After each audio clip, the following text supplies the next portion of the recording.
என்பது சங்கீதங்களின் புஸ்தகம் 115வது அதிகாரம் 12வது வசனத்தை எடுத்தவர்கள் சீக்கிரமாய் வாசிக்கலாம். கர்த்தர் தம்மை நினைத்திருக்கிறார், அவர் ஆசீர்வதிப்பார். அல்லேலூயா. வசனத்துக்கு கைகளை தட்டி தேவனை மகிமைப்படுத்துங்கள். கர்த்தர் நம்மை நினைத்திருக்கிறார், அவர் ஆசீர்வதிப்பார். நல்லவர். பாருங்க, இந்த இடத்துல முதலாவது இந்த ஆசீர்வாதத்தை எப்படி நாம் பெற்றுக் கொள்ளுகிறோம் என்று சொன்னால், இந்த பூமியில கிட்டத்தட்ட உலகத்துல 600 கோடி ஜனங்களுக்கு மேலாக இருக்கிறார்கள் என்று இந்த உலக கணக்கின்படி சொல்லுகிறார்கள். ஆனால் இந்த 600 கோடி ஜனங்களுக்குள்ள இருக்கிற நம்மை தேவனாகிய கர்த்தர் நினைத்திருக்கிறார். அல்லேலூயா, அல்லேலூயா. அநேகரை தேவன் நினைக்கவில்லை. ஆனால் விசேஷமான ஒரு கிருபை என்னவென்று சொன்னால், எங்கேயோ சுற்றி கொண்டிருந்த, எங்கேயோ வாழ்ந்து கொண்டிருந்த, எங்கேயோ மறைந்து கொண்டிருந்த, எங்கேயோ தேவனுக்கு பிரியமில்லாத காரியத்தை செய்து கொண்டிருந்த, வேதத்துக்கு பிரியமில்லாமல், ஆண்டவருக்கு கீழ்ப்படியாமல், உலகத்தோடு ஒத்து வாழ்ந்து கொண்டிருந்த, விக்கிரகத்தை சேவித்துக் கொண்டிருந்த, பார்க்கிறதையெல்லாம் பார்த்து தெய்வம் என்று ஓடிக்கொண்டிருந்த நம்மை தேவனாகிய கர்த்தர் நினைத்திருக்கிறார். அவர் நினைத்திருக்கிற படியினாலே நீங்கள் இன்றைக்கு ஆலயத்தில் இருக்கிறீர்கள். நினைத்திருக்கிற படியினாலே நீ ஞானஸ்நானம் எடுத்திருக்கிறார். நினைத்திருக்கிற படியினாலே ரட்சிப்பின் வஸ்திரம் உனக்கு கிடைத்திருக்கிறது. அவர் நினைத்திருக்கிற படியினாலே நீ நிச்சயமா நான் சொல்லுகிறேன், நீங்கள் ஆசீர்வாதம் வாங்கியிருப்பீர்கள். வேதம் அப்படித்தான் சொல்லுகிறது. அவர் நம்மை நினைத்திருக்கிறார், அவர் ஆசீர்வதிப்பார். அல்லேலூயா, அல்லேலூயா. கர்த்தர் பாருங்க, பெரிய ஒரு கிருபை.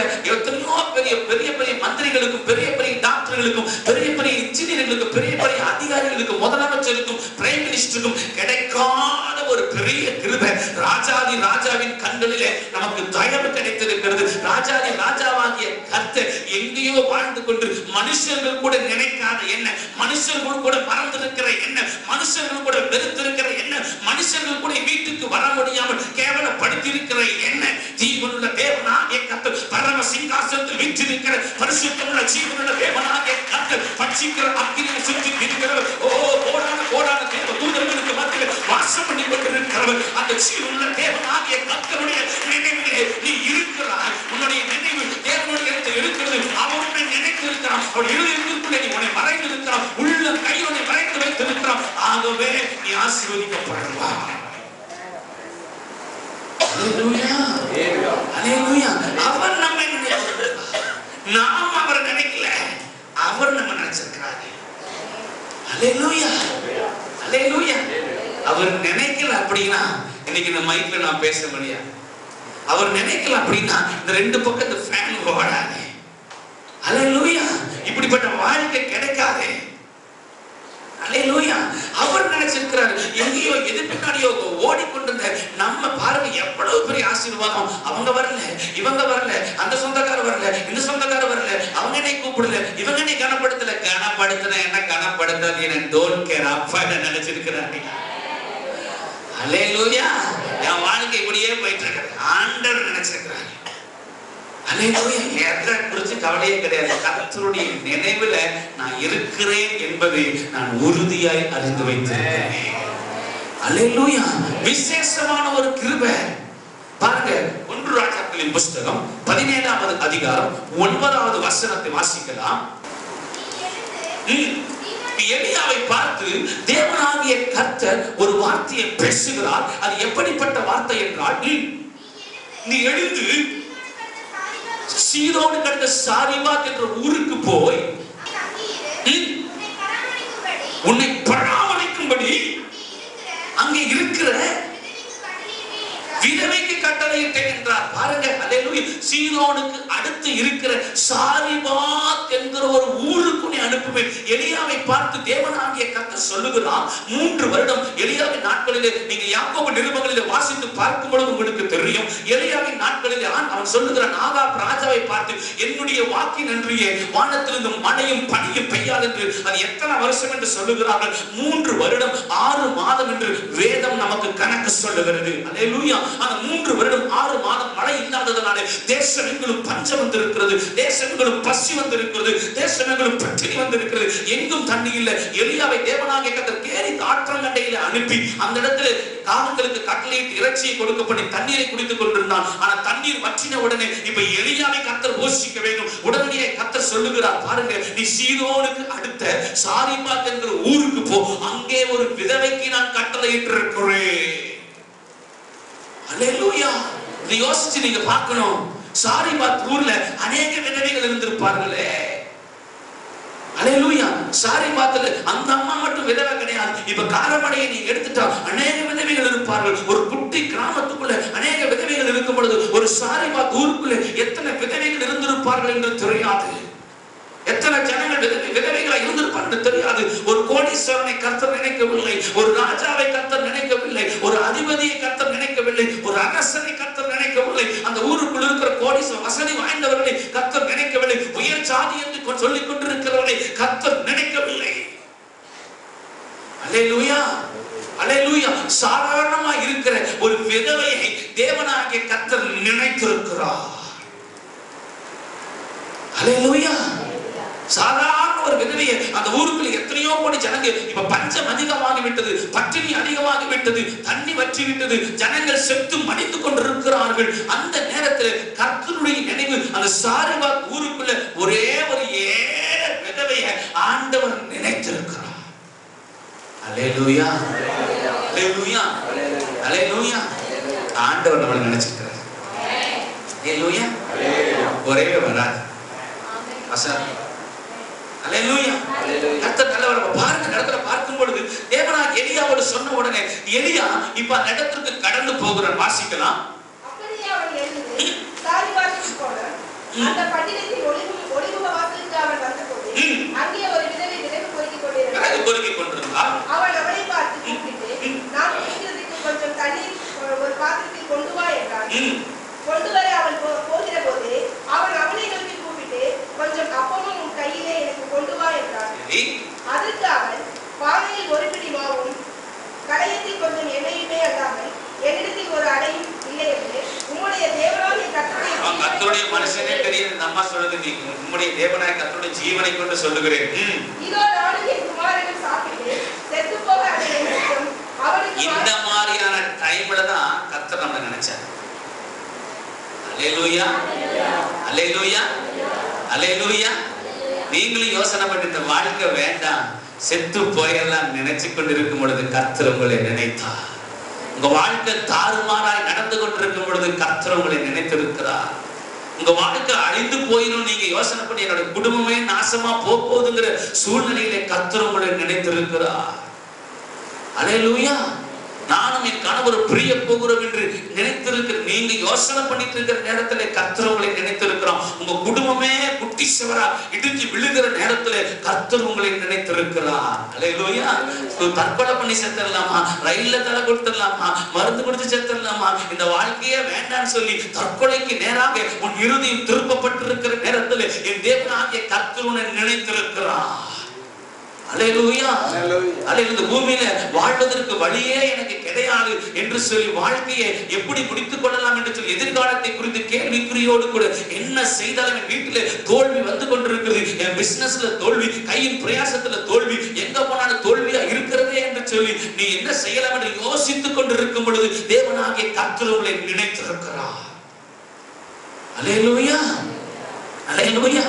இந்த அம்மா சொல்றாங்க, ஒரு பிடி மாவுதான் இருக்குது, நான் அம்மாக்கு என்ன நடக்க போகுது இல்ல, சாப்பிட்டு நான் சாக போகிறேன். சாக போற நேரத்துல கர்த்தர் நினைச்சிருக்கிறார். இப்ப நம்ம வாழ்க்கையை தேவனாகிய கர்த்தர் அப்படித்தான் நினைச்சாங்க. அல்லேலூயா, அல்லேலூயா. வீட்டுக்குள்ள ஆக்சிடென்ட் ஆகி போய் ஐயோ என் கணவர் உயிரோடு கூட எழுப்புவாரா, நான் என் பிள்ளையை வைத்துக் கொண்டு என்ன செய்ய முடியும் என்று கலங்கி இருந்த நேரத்துல, யாருமே சொந்தக்காரர்கள் கைவிட நேரத்துல வானத்தை பார்த்து, கடவுளே எனக்கு நீ எங்க இருக்கிறேன் என்று தெரியாது, என் குடும்பம் அழிந்து விடுமோ என்று சொல்லி கலங்கி இருக்கிற நேரத்துல ஜீவனுள்ள தேவனாகிய கர்த்தர் உன்னை நினைத்திருக்கிறார். அல்லேலூயா. கடன்காரர்களை சுத்தி கொண்டு ஐயோ நம்ம அவமானப்படுத்தி கேவலப்படுத்தி இந்த வாழ்க்கை வாழ்வதற்கு மடிந்து போவது நல்லது என்று சொல்லி நீ யோசித்துக் கொண்டு குடும்பம் ஆலோசனை பண்ணி கொண்டிருக்கும் பொழுது தேவனாகிய கர்த்தர் அந்த வார்த்தைகளை கேட்டு அந்த நேரத்தில் அவர் உன்னை நினைத்திருக்கிறார். அல்லேலூயா, அல்லேலூயா. உங்க கடந்த கால வாழ்க்கை திரும்பி பாருங்க. தாவீது சொல்லுகிறான், மரணத்திற்கும் எனக்கும் ஒரு அடி வித்தியாசம் மாத்திரம் இருந்தது. அல்லேலூயா. என்னுடைய வாழ்க்கையிலே ஆண்டவர் தொடுவதற்கு கொஞ்சம் லேட் பண்ணி இருப்பார் என்று சொல்லியிருந்தால் நிச்சயமாக சத்துருவானவன் என்னை தற்கொலைக்கு நேராக தள்ளி இருப்பான். அவன் பேச ஆரம்பித்து அந்த எண்ணம் எனக்குள்ள தோன்றின உடனேயே ஜீவனுள்ள தேவனாகிய கர்த்தரை நினைச்சிட்டார். அல்லேலூயா, அல்லேலூயா. உங்களுடைய வாழ்க்கையை நினைச்சு பாருங்க. கடைசியை நீங்க சொல்லுவீங்க அடிக்கடி, ஐயோ ஆண்டவரே, என் குடும்பம் நாசமா போயிருக்கும், ஆண்டவரே என் பிள்ளைங்க வீணா போயிருப்பாங்க, ஆண்டவரே என் பிசினஸ் கெட்டு போயிருக்கும், ஆண்டவரே ஐயோ என் வீடு சின்ன பின்னமா மாறி இருக்கும். அந்த தருணத்தில் ஆண்டவர் உங்களை நினைத்திருக்கிறார். அல்லேலூயா, அல்லேலூயா. யோசனை பண்ணி பாருங்க. சாரிபாத் சொல்றாங்க, அம்மா சொல்றாங்க, விதவை சொல்றாங்க, ஒரு பிடி மாவு மாத்திரம் இருக்கிறது, நான் சாப்பிட்டு நானும் என் பிள்ளை 2 விறகு பொறுக்கிறோம், அதை சுட்டு சாப்பிட்டுட்டு நாங்க சாக போகிறோம். அல்லேலூயா. எத்தனையோ பேருக்கு கிடைக்காத ஒரு கிருபை அந்த ஊருக்குள்ள அந்த விதவைக்கு மாத்திரம் கிடைக்குது. அதுதான் என் கர்த்தருடைய நினைவு.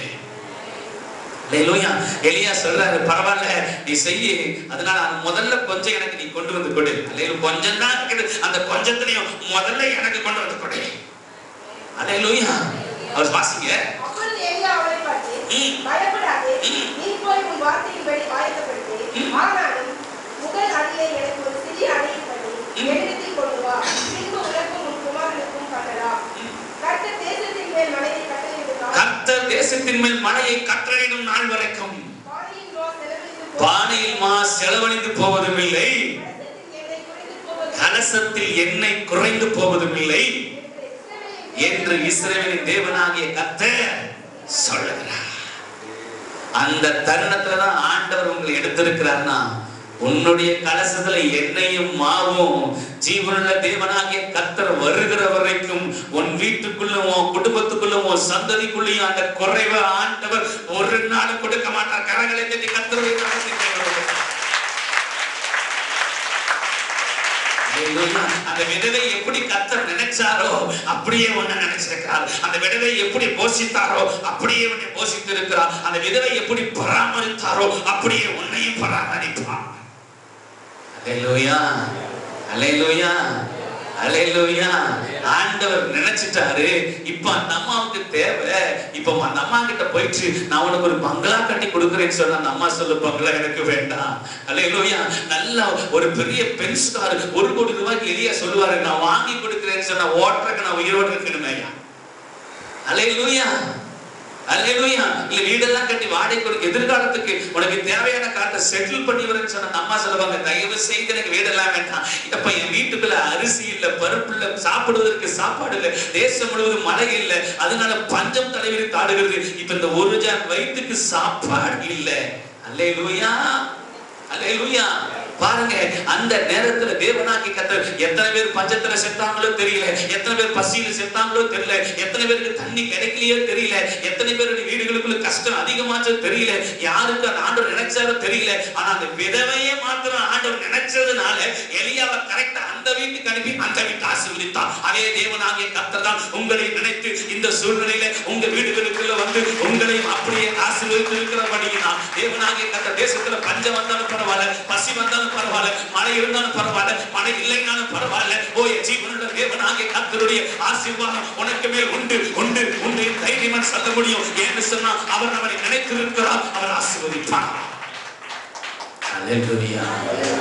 அவர் ஆசீர்வதிப்பார், அவர் ஆசீர்வதிப்பார். அல்லேலூயா. பக்கத்துல கைப்பட சொல்லுங்க, கர்த்தர் உங்களை நினைச்சிருக்கிறார், கர்த்தர் உங்களை நினைச்சிருக்கிறார், கர்த்தர் உங்களை நினைச்சிருக்கிறார். உங்களை ஆசீர்வதிப்பார், உங்களை ஆசீர்வதிப்பார், உங்களை ஆசீர்வதிப்பார். ஆமென். மற்றவங்க ஆசீர்வதிக்கும் பொழுது சந்தோஷமா அல்லேலூயா. மற்றவங்களை பிளஸ் பண்ணணும் உங்களுக்கு ஒரு தருணம் கிடைக்கும்.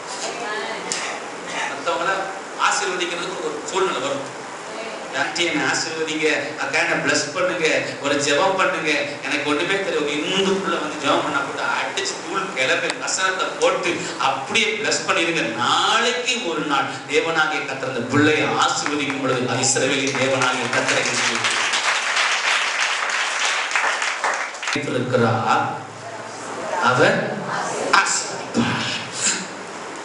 இஸ்ரவேல் ஜனங்கள் 4 தலைமுறையாக எகிப்தில் அடிமையாய் கிடந்து கொண்டிருக்கும் பொழுது யாத்திராகமம் 3ஆம் அதிகாரத்திலே மோசேயை பார்த்து ஆண்டவர் சொல்லுகிறார், அவருடைய கூக்குரல் என் சந்நிதிக்கு வந்தது, அவருடைய பெருமூச்சு என்னுடைய சமூகத்தை எட்டினது, அவருடைய வேதனையை நான் பார்த்து அவருடைய பாலும் தேனும் ஓடுகிற நலமும் விசாலமான தேசத்திற்கு கொண்டு போகும்படியாக நான் இறங்கினேன் என்று சொல்லுகிறார்.